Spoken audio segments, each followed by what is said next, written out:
Chief nuclear negotiators of six-party talks, with the exception of North Korea, of course, are back to work.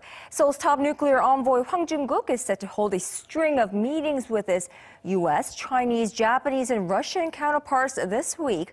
This in response to North Korea's fourth nuclear test last week, which the North claims to have been a hydrogen bomb. The flurry of six-party diplomacy is placing extra attention on just how much China, Pyongyang's only ally, will cooperate with the international community in imposing sanctions on the reclusive state. Our foreign affairs correspondent Kwon Soa has this report. Seoul's Foreign Affairs Ministry announced Monday that representatives of the stalled six-party nuclear talks are set to meet this week for a series of discussions. The ministry said it's the result of emergency phone calls between South Korea's Special Representative for Korean Peninsula Peace and Security Affairs Hwang Joon and his counterparts in the wake of North Korea's fourth nuclear test.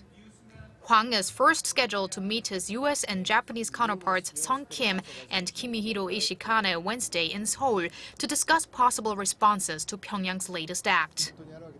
Hwang will then take the results of the three-way meeting to Beijing, where he will sit down with his Chinese counterpart, Uda Wei.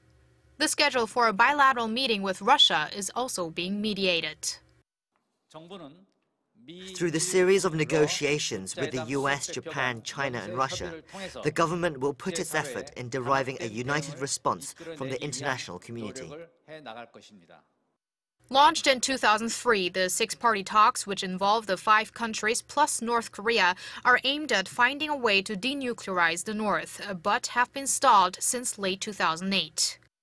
With the 5 nations and the international community looking to push forward with sanctions on the North, all eyes will be on China, the North's closest ally.